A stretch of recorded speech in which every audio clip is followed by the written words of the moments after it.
Jide was a man of humble beginnings. He lived in a small, rented apartment in the heart of Lagos with his loving wife, Aisha, and their two children, Jide and Tolu.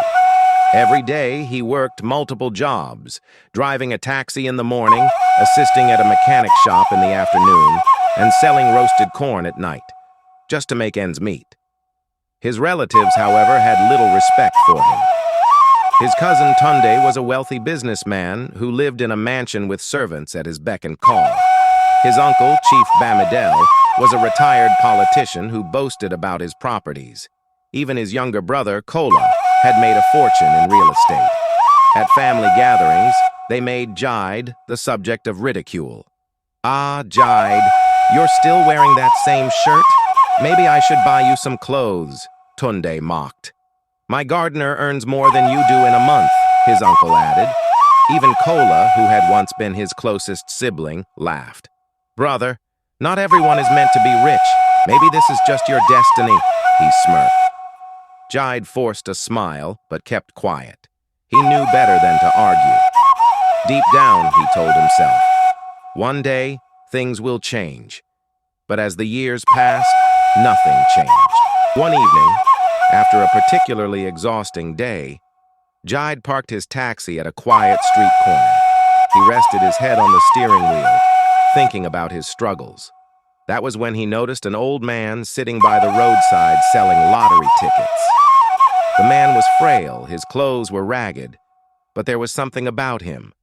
His eyes were sharp, almost as if he could see into Jide's soul. "Young man," the old man called, "sometimes luck comes when you least expect it." Jide sighed. Luck? That was something he had never known. "I don't believe in gambling," Jide said. The old man chuckled. "Not all gambling is foolish. The real foolishness is never taking a chance when fate gives you one." Jide hesitated. He had only 500 naira left in his pocket, just enough to buy food for his children. But something about the man's words stuck with him. Before he could change his mind, he reached into his pocket and handed over the money. "Just one ticket," Jide said. The old man smiled as he handed it over. "Keep it safe. This one is special." Jide shook his head, tucked the ticket into his wallet, and drove home. That weekend, there was a big family gathering, Tunda's birthday party at a luxurious banquet hall. Jide didn't want to go, but his wife, Aisha, insisted. "We can't keep avoiding family just because they mock us," she said.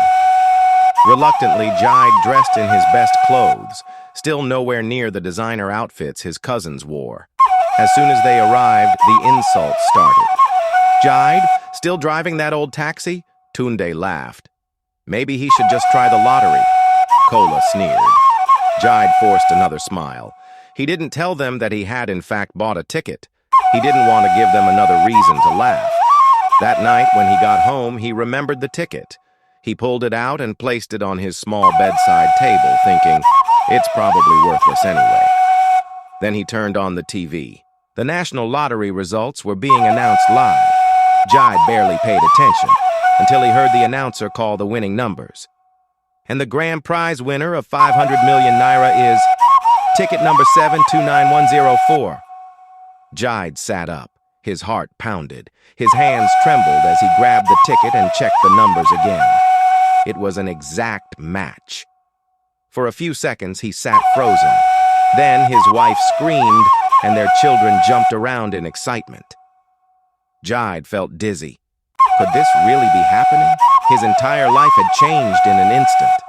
The next day, Jide went straight to the lottery office.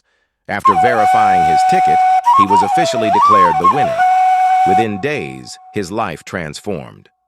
He bought a beautiful house in a gated estate, opened his own transportation company with a fleet of cars and buses, invested in businesses, helping struggling traders grow, built a school in his neighborhood for underprivileged children. For the first time in his life, Jide was not just surviving, he was thriving. And then, the most unexpected thing happened. His relatives, the same ones who had laughed at him, came knocking. One by one, they arrived at his new home. "Jide, my brother," You know blood is thicker than water. Jide, you are a man of wisdom. Please invest in my business.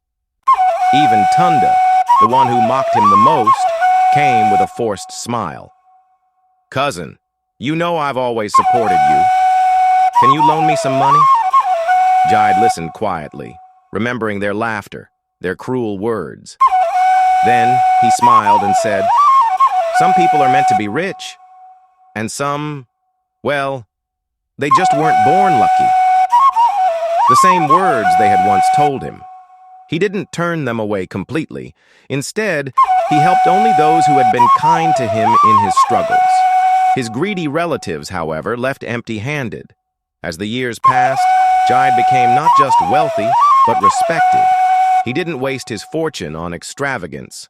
Instead, he built hospitals in rural areas, created jobs for the unemployed, gave scholarships to talented children. One day, he visited the same street corner where he had bought the ticket. The old man was still there, selling lottery tickets. Jide walked up to him and smiled.